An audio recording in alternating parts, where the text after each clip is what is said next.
Muka surat 8. Muka surat 8.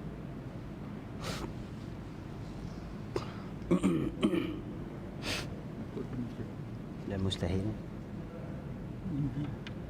sini. Dan ketahui olehmu bahawasanya iradat itu pada ahli sunnah wal jamaah. Bawah Lagi.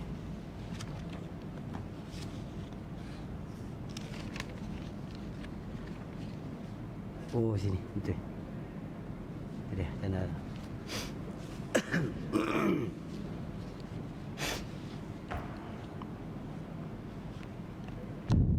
Assalamualaikum warahmatullahi wabarakatuh. Ila hadratin Nabi Mustafa Muhammadin sallallahu alaihi wasallam wa ila kafatil anbiya'i wal mursalin wa ila ashabihil kiram التابعين وتابع التابعين وإلى الأربعة الأئمة المجتهدين والمسلمين والمسلمات والمؤمنين والمؤمنات للوالدين ومعلمين وذوي الحقوق علينا وخصوصا إلى مؤلف هذا الكتاب شيء لله لنا ولهم الفاتحة. بسم الله الرحمن الرحيم الحمد لله رب العالمين الرحمن الرحيم مالك يوم الدين إياك نعبد وإياك نستعين اهدنا الصراط المستقيم صراط الذين أنعمت عليهم غير المغضوب عليهم ولا الضالين. بسم الله الرحمن الرحيم الحمد لله رب العالمين والصلاة والسلام على سيد المرسلين سيدنا مولانا محمد وعلى آله وصحبه أجمعين. اللهم صل وسلم وبارك على سيدنا محمد الفاتح لما أغلق والخاتم لما سبق ناصر الحق بالحق والهادي إلى صراطك المستقيم وعلى آله وصحبه حق قدره ومقداره العظيم. اللهم فقهنا فقها في الدين وافتح علينا فتوح العارفين واجعل أعمالنا خالصا لوجهك الكريم. اللهم ارزقنا فهم النبيين وحفظ المرسلين وإلهام الملائكة المقربين برحمتك يا أرحم الراحمين. اللهم أخرجنا من ظلمات الوهم وأكرمنا بنور العلم وافتح علينا أبواب فضلك وانشر علينا خزائن رحمتك برحمتك يا أرحم الراحمين. صلى الله على سيدنا محمد وعلى آله وصحبه وسلم والحمد لله رب العالمين. قال رب اشرح لي صدري ويسر لي أمري واحلل عقدة من لساني يفقه قولي. سبحانك لا علم لنا إلا ما علمتنا إنك أنت العليم الحكيم. ولا حول ولا قوة إلا بالله العلي العظيم. ولا حول ولا قوة إلا بالله العلي العظيم. ولا حول ولا قوة إلا بالله العلي العظيم. أما بعد.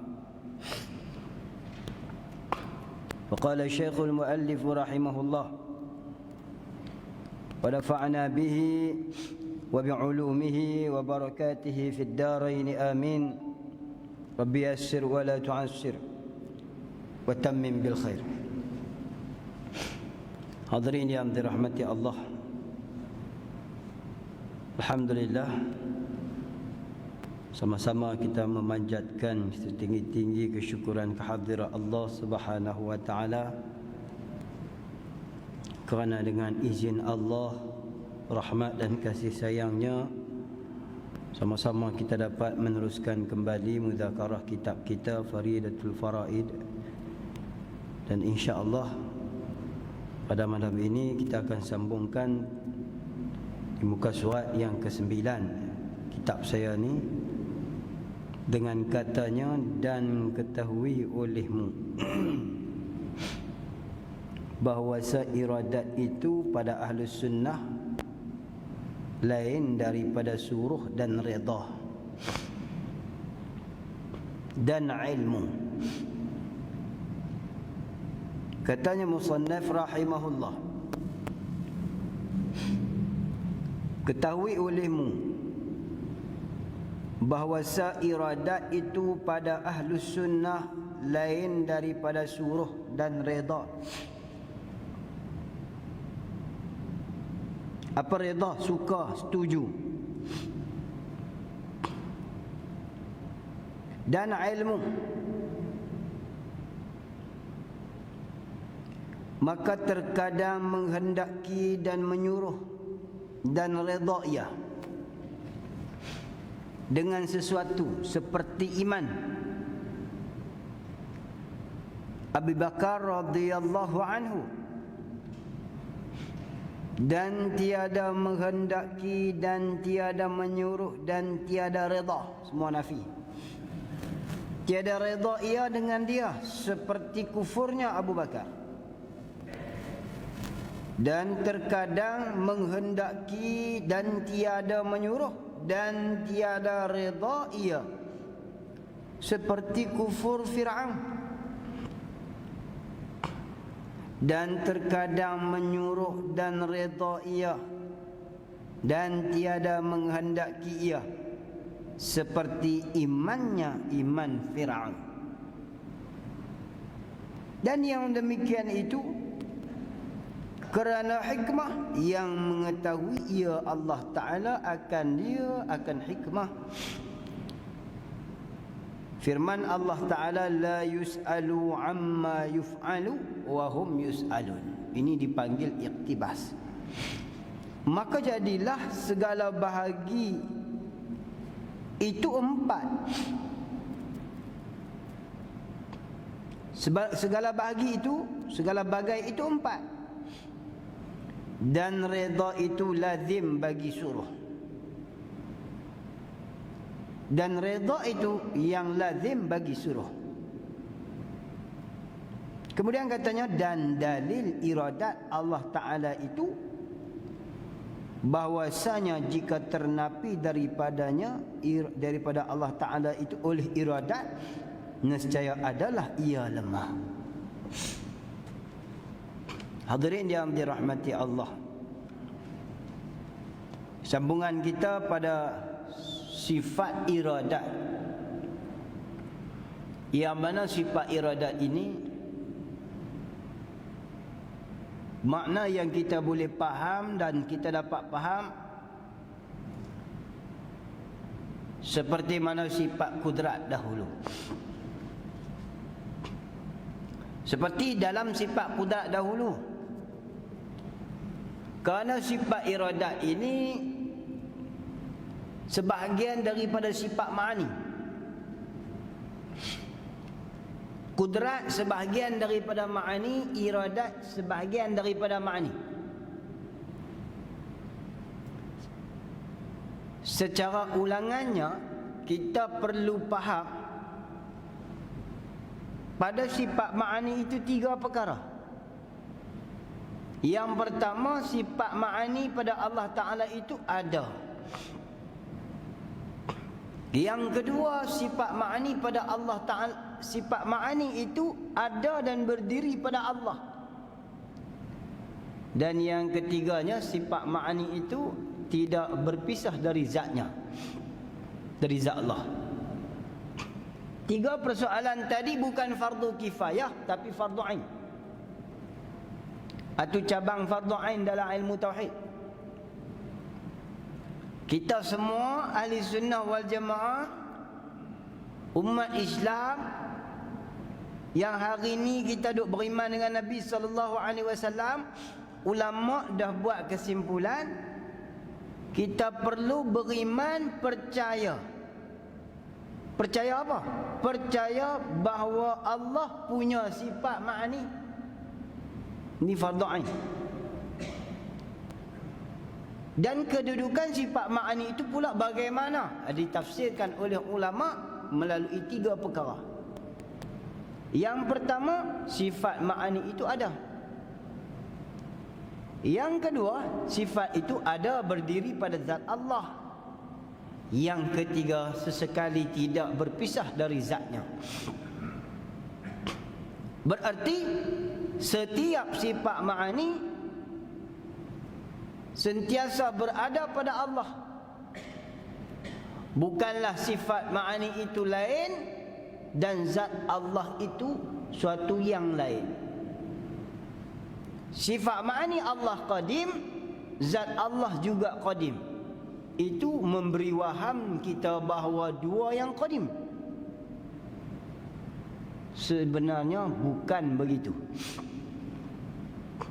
Bukan zat Allah itu qadim satu yang lain, bukanlah sifat ma'ani Allah Ta'ala qadim itu sesuatu yang lain. Kalau begitu jadi ta'addudul qudama, berbilang-bilang qadim. Sedangkan Allah Ta'ala itu tauhid, sedangkan Allah Ta'ala itu wahdah, satu. Habis bagaimana? Maka ulama kita buat kesimpulan, sifat ma'ani dan zat Allah itu satu, tidak berpisah daripada zat Allah. Seperti mana yang kita faham daripada kita dilahirkan sehinggalah sampai kita mati esok pun, kita takkan jadi gila tuan-tuan. Tak boleh beli maneh di gula, tak boleh beli maneh di kedai. Nak beli maneh saja tak boleh, kena beli gula sekali dengan maneh. Itu adat. Kita pergi kedai minta beli maneh saja, ataupun minta beli gula nak kurang maneh. Kalau beli gula hak kurang maneh ada, tapi beli gula siam. Kalau gula kita tobat maneh. Jadi tak boleh kita nak beli maneh saja, tak boleh kita nak beli gula saja. Jadi gula dengan maneh itu satu. Itu makhluk. Jadi tak timbul isu ta'addudul qudama. Tak timbul isu ta'addudul qudama, berbilang-bilang qadim. Ini asas yang perlu kita semua faham dalam kita menjalani kehidupan sebagai seorang Islam. Dalam bab akidah ni, yang ni tak boleh lupa tuan-tuan. Tak boleh lupa. Tu. Apa dia yang kita tak boleh lupa? Bahawa Allah punya sifat ma'ani. Bagaimana sifat ma'ani? Sifat yang ada diri, ada pada zat Allah, dan dia tidak berpisah dari zat Allah. Hak ni bawa mati. Tak boleh lupa, tak boleh kita buat ralik, tak boleh kita buat gas kupang, tak boleh. Tu. Hak ni. Masalah takluk itu lain cerita. Kalau orang tanya kita sifat ma'ani Allah ada berapa? 7. Apa dia sifat ma'ani Allah? Bilang satu-satu. Nak bilang pun tak pandai ni. Kalau nak bilang tak pandai, macam mana nak mengaku bagi cukup 41? Tu. Ni yang kita kata ramai di kalangan masyarakat kita gagal di situ. Dia tak ambil berat semua. Kita kata la ilaha illallah, itu ijmal.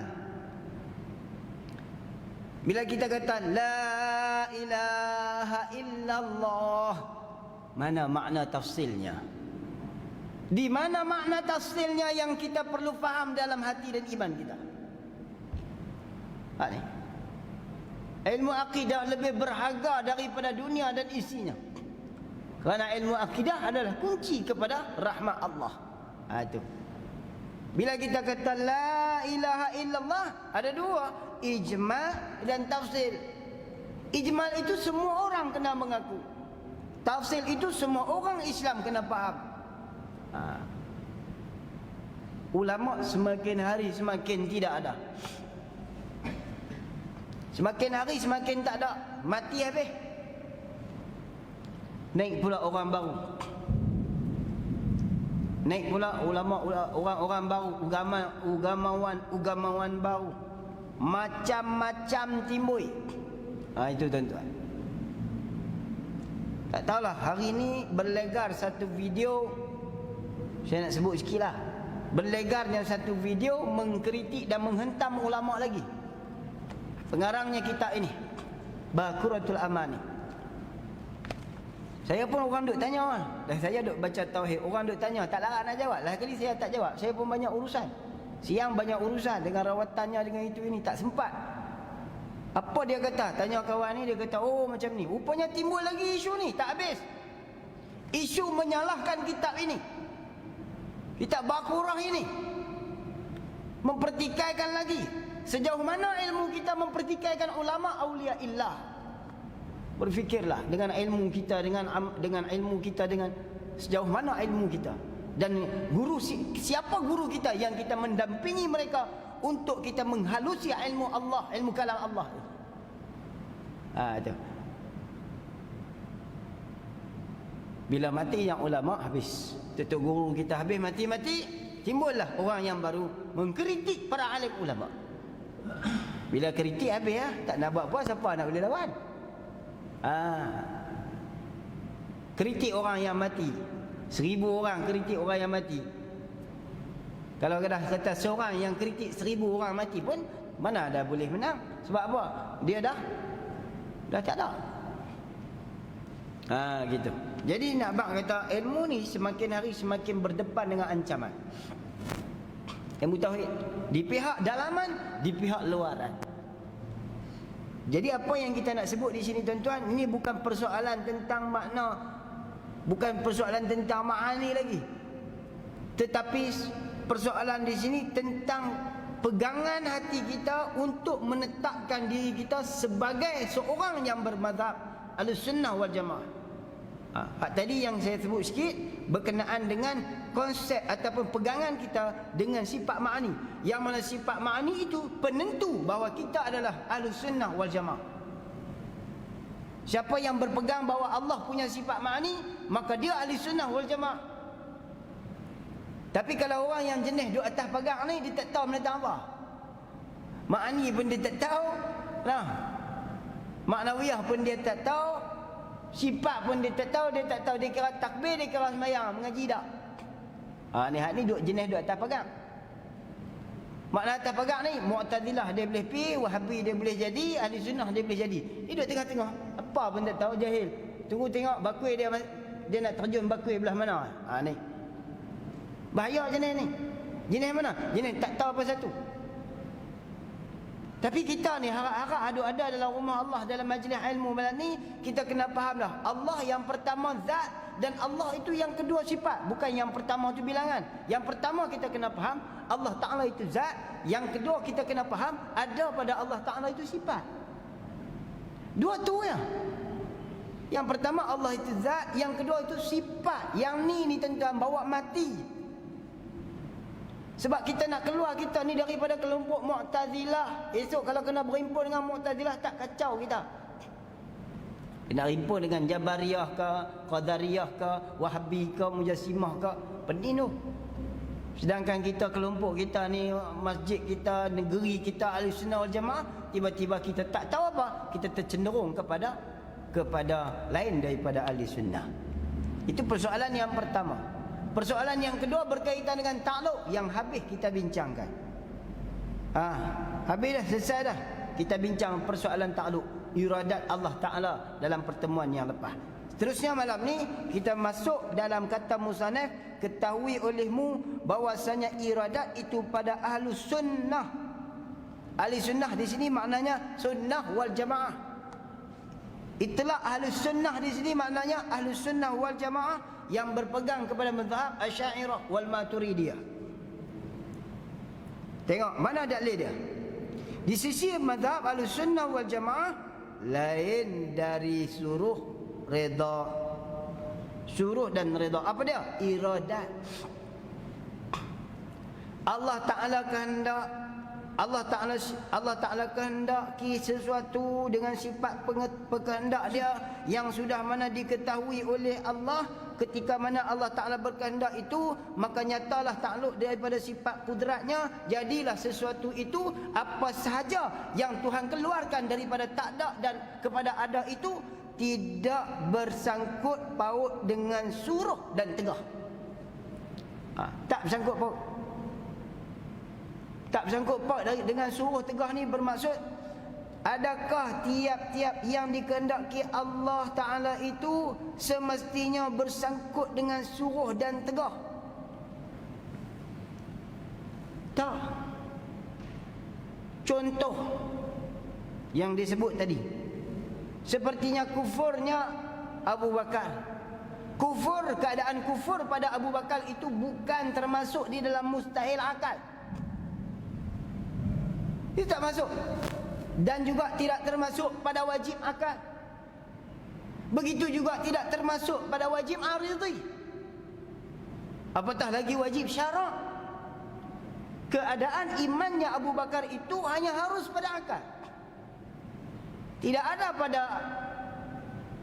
pada wajib aridhi seperti disebut dalam Quran ataupun hadis. Asalnya hukumnya harus pada akal. Asalnya begitu. Kemudian adalah nyata dan turunnya Al-Quran dan hadis yang membincangkan tentang iman mereka. Asal hukumnya harus pada akal. Abu Bakar ikut dah Allah Ta'ala nak letak dia jadi orang beriman ke, orang yang menentang Nabi ke?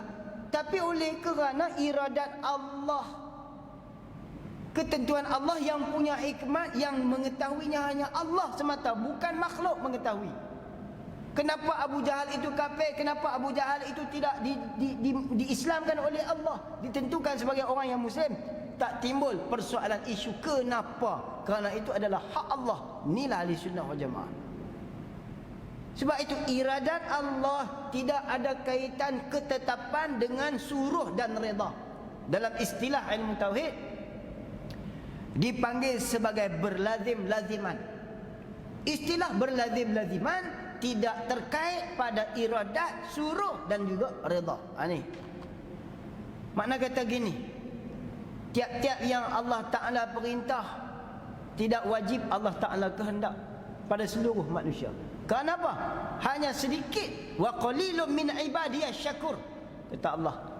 Hanya sedikit daripada kalangan hamba Allah Ta'ala ini yang bersyukur pada Allah, dengan makna mentaati Allah, mensyukuri nikmat tubuh badannya, akalnya, beriman kepada Allah, tidak mengkufuri Allah, tidak mengkufuri nikmat Allah.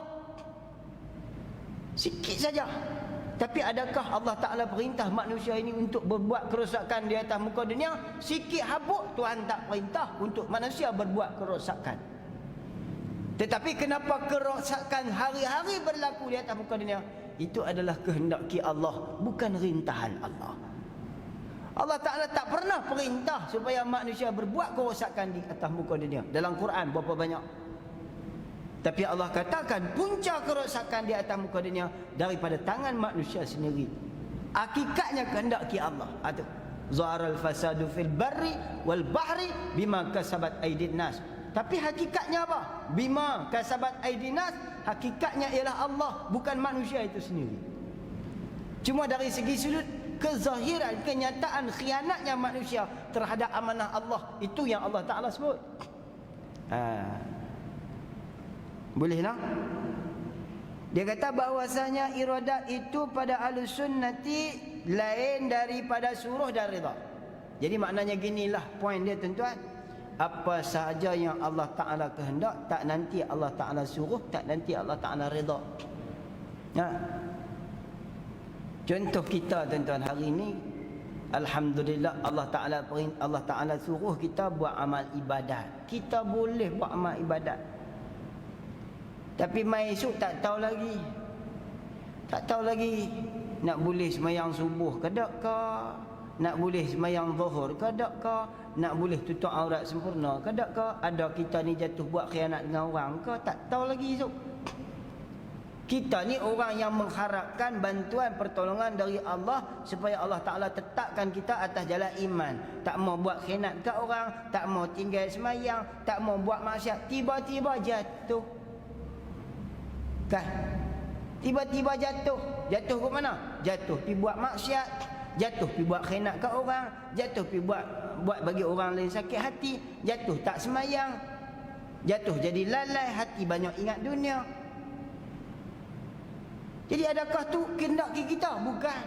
Asalnya contoh kita ni nak beriman kepada Allah sepenuh hati, tiba-tiba jatuh. Tidur dalam keadaan minta doa pada Allah, ya Allah, aku minta esok supaya Engkau campakkan aku iman sepenuh hati supaya aku jadi orang yang benar-benar bertakwa. Tiba-tiba tak capai pun matlamat kita. Siapa orang ambil periksa, dia punya mengapai tu tuan-tuan, ketak kepala, mai periksa tak dapat, bukan hak dia. Macam itulah kita tuan-tuan. Allah Ta'ala nak letak tak mana pun bukan hak kita, tapi hak Allah.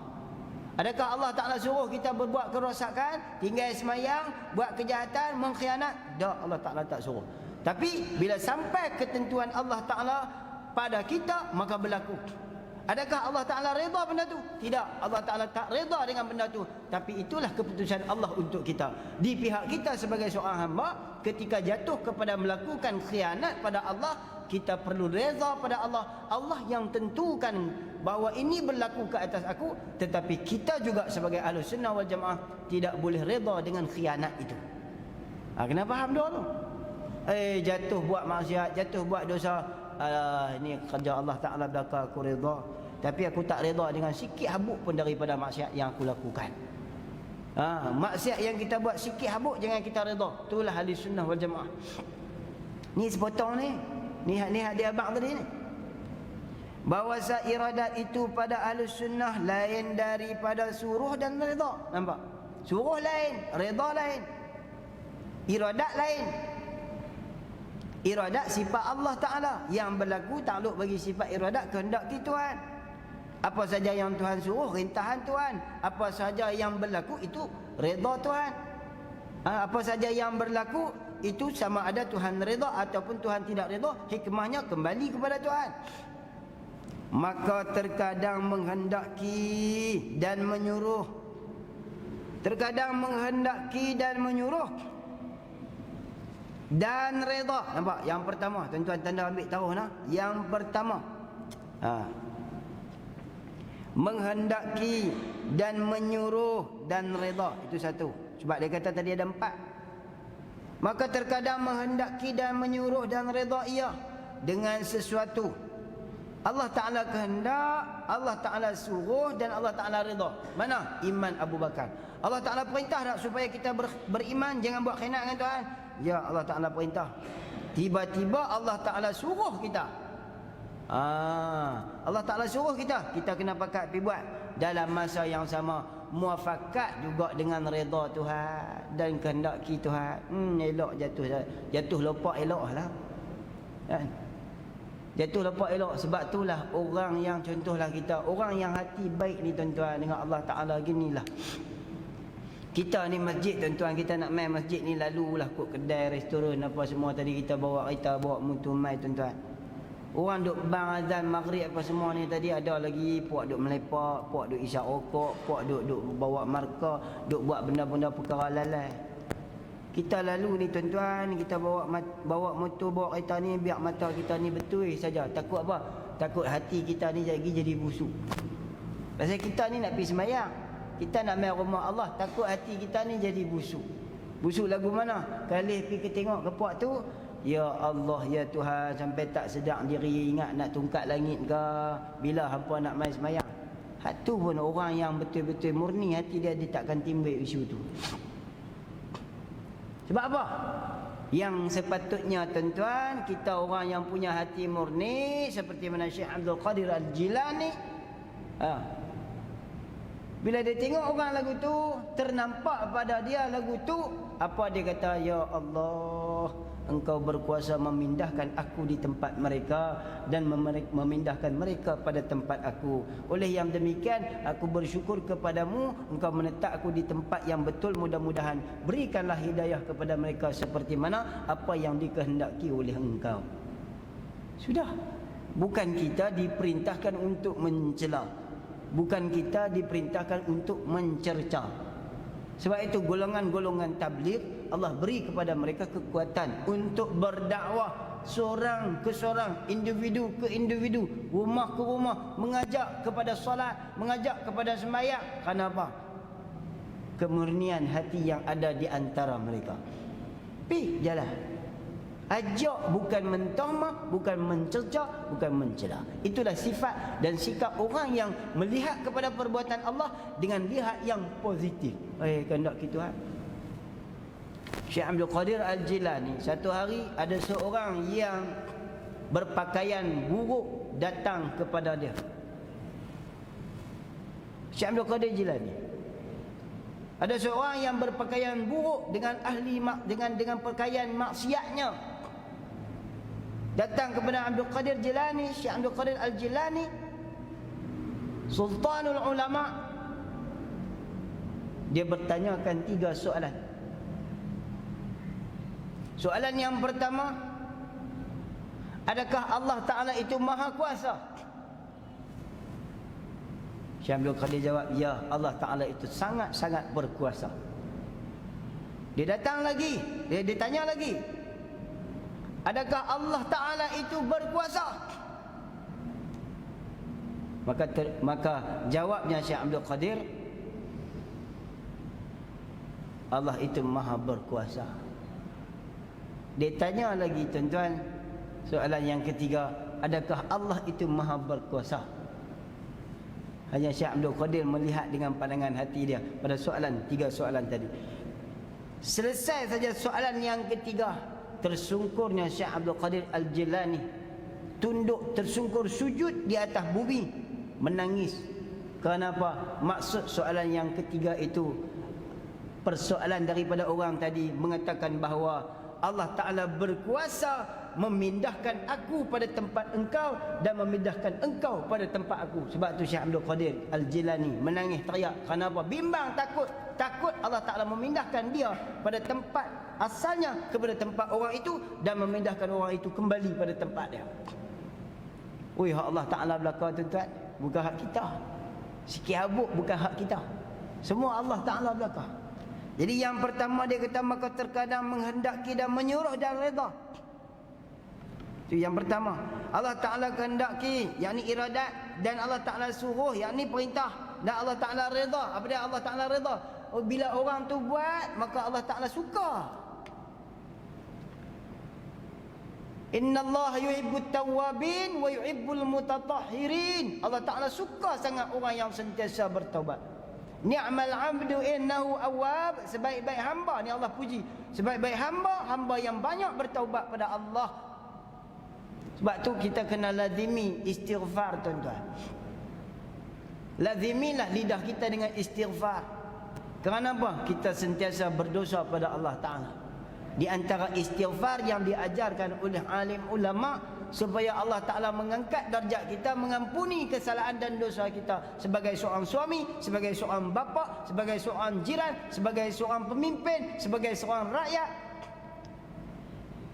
Kita istighfar, astaghfirullahalazim min kulli dhanbin wa atubu ilaik, la haula wa la quwwata illa billahil aliyyil azim. Baca hal Astaghfirullahalazim. Duk baca lalu dah ustaz. Bukan lagu tu. Astaghfirullahalazim. Asalnya adalah hadis Nabi kata, at-taibu minadz dzambi kaman la dzamba lahu. Orang yang bertaubat daripada dosa yang dia buat, orang tu tak ada dosa. Kita buat dosa kecil ni, tuan-tuan, tak kira lah banyak mana pun, wajib kita kena taubat. Tak kira taubat ni dosa besar ke dosa kecil ke, wajib kita kena taubat. Kadang-kadang dosa kecil kita lupa nak taubat. Bila kita lupa nak taubat, berimpun banyak, tuan-tuan, lama-lama hati kita jadi gelap. Mengaji pun tak sedap, semayang pun tak ada rasa nikmat, dengan rumah Allah pun tak ada rasa teringin. Jadi ulama ajak kita, astaghfirullahalazim min kulli dzambin wa atubu ilaik.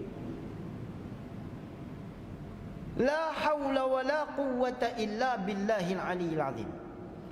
Sambung. Astaghfirullahalazim min kulli dzambin wa atubu ilaik, la haula wa la quwwata illa billahil aliyyil azim. Buat hatu. Jadi bila kita mengaku di hadapan Tuhan bahawa kita tidak ada kemampuan, tahu sendiri pun daripada dosa yang kita ingat, nak susun satu-satu dosa yang kita pernah buat, kita tak ingat. Lalu kita borong minta kepada Allah Ta'ala secara borong, aku tak ada daya, Allah Ta'ala minta borong lah. Ni ulama ajak kita minta kepada Allah secara borong. Pasal apa? Pasal nak tentu satu-satu tu kita tak mampu, tak tahu dah nak ingat tak mana.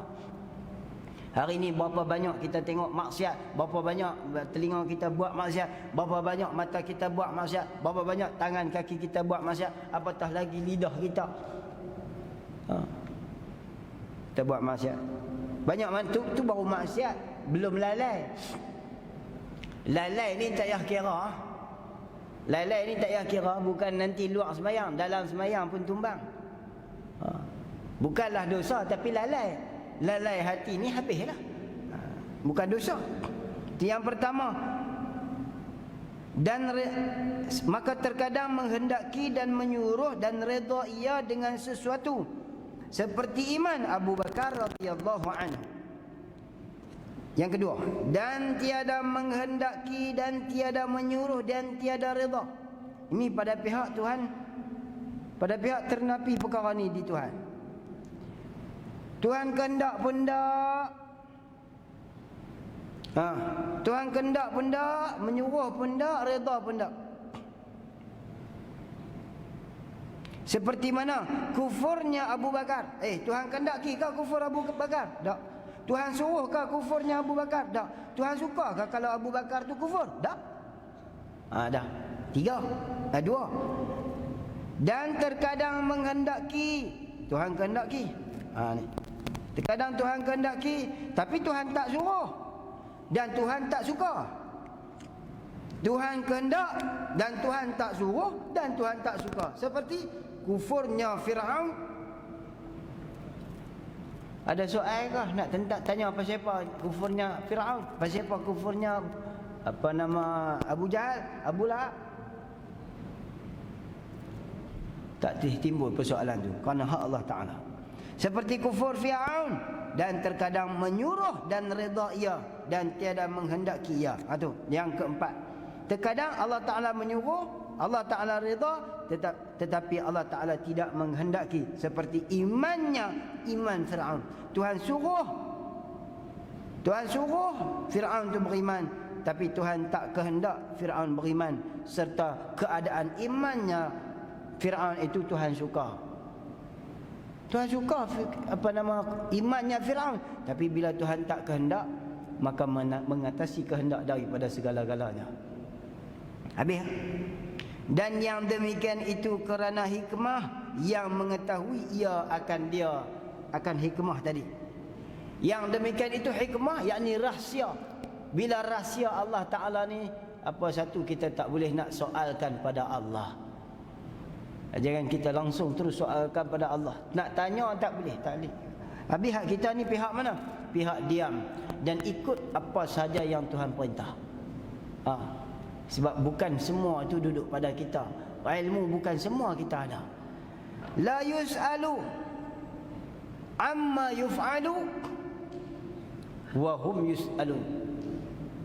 La yus'alu amma yuf'alu wa hum yus'alun. Jangan disoalkan daripada apa yang ditetapkan. Yuf'alu makna yang diperbuat Allah. Hak mana Allah perbuat tu, mana tu hak tu Allah Ta'ala tetaplah. Kita pandang pergi takluk iradat. Di sini takluk kudrat. La yus'alu amma yuf'alu. Yuf'alu takluk kudrat. Di sebalik takluk kudrat ada dua takluk. Takluk iradat dengan takluk ilmu. Jadi kita terjemah macam mana? Jangan disoal tentang ketetapan Allah. Kalau Allah sudah tetap begitu, jangan dipersoalkan. Yang sepatutnya kamu persoalkan diri kamu. Kenapa kamu tidak mengikuti perintah Allah? Itu. Wahum yus'alun. Kamu akan ditanya, kenapa kamu tidak mengikuti perintah Allah? Kamu akan ditanya. Kemudian katanya, maka jadilah segala bahagi itu 4. Yakni bahagi yang tersebut itulah menghendaki dan menyuruh serta redha, menghendaki tiada menyuruh tiada redha, menghendaki tiada menyuruh tiada redha. Tiada menghendaki, tiada menyuruh, tiada reda. Menghendaki, tiada menyuruh, tiada reda. Yang keempatnya, reda ia, tiada menghendaki. Tuhan suruh, terkadang suruh, reda dan tiada menghendaki. 4 perkara hadirin yang dirahmati Allah. Apa yang perlu kita faham dalam rangka yang kita bincang malam ini, la haula wala quwwata illa billahil aliyil azim. Itulah konsep dia. Jadi hak yang kita bincang 4 ni, jawapan dia mana? Hauqalah yang kita duk baca tu. Ni saya cakap di sini ni maknanya cakap secara kuliah umum. Bukan kuliah khusus dah. Kalau kuliah khusus ni banyak lagi lah. Kita bercakap secara kuliah umum. Jadi apa maksud dia sini? La haula wala quwwata illa billahil aliyil azim. Tu. Ku tidak daya ya Allah untuk melakukan sebarang kebaikan, ketaatan pada Engkau. Wala quwwata illa billah, dan tidak ada kemampuan dan dayaku untuk menolak segala maksiat, kelalaian, illa billah, illa bi'aunillah, melainkan dengan bantuan dan pertolongan Engkau ya Allah. Tu kata hauqalah ni amalan besar tuan-tuan. Istighfar hak saya baca tadi pun amalan besar. Hauqalah lepas pada subuh tu pun Allahu Akbar, amalan yang cukup besar, fadilatnya cukup tinggi, rahmatnya Allah Ta'ala bagi melimpah ruah. La haula wala quwwata illa billahil aliyil azim. Kan ada nasyid dalam radio tu kan, la haula wala quwwata illa billahil aliyil azim. Kan ada kan? Orang zikir lah. Kok penat cemuih ke tak ada lagu, buh lagu riat. Depa buh lagu tu pasal tak mau bagi cemuih. Ni pegang tasbih tak ada berapa kali, lena terlepaskan tasbih tu mengantuk. Jadi hadirin yang dirahmati Allah, insya-Allah kita sambung di masa yang akan datang dengan katanya, dan dalil iradat Allah Ta'ala itu bahwasanya jika ternapi daripadanya oleh iradat. Wallahu a'lam.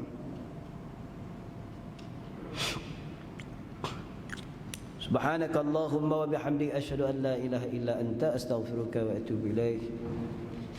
والعصر إن الإنسان لفي خسر إلا الذين آمنوا وعملوا الصالحات وتواصوا بالحق وتواصوا بالصبر. بسم الله الرحمن الرحيم. الحمد لله رب العالمين والصلاة والسلام على سيد المرسلين سيدنا مولانا محمد وعلى آله وصحبه أجمعين. اللهم علمنا ما جهلنا وذكرنا ما نسينا. اللهم اغننا بالعلم وذينا بالحلم وأكرمنا بالتقوى وجملنا بالعافية. اللهم فقهنا فقها في الدين وعلمنا تأويل واهدنا صراطك المستقيم. اللهم اجعل جمعنا هذا جمعا مرحوما وتفرقنا من بعده تفرقا معصوما. وصلى الله على سيدنا محمد وعلى آله وصحبه وسلم والحمد لله رب العالمين. تقبل الله منكم.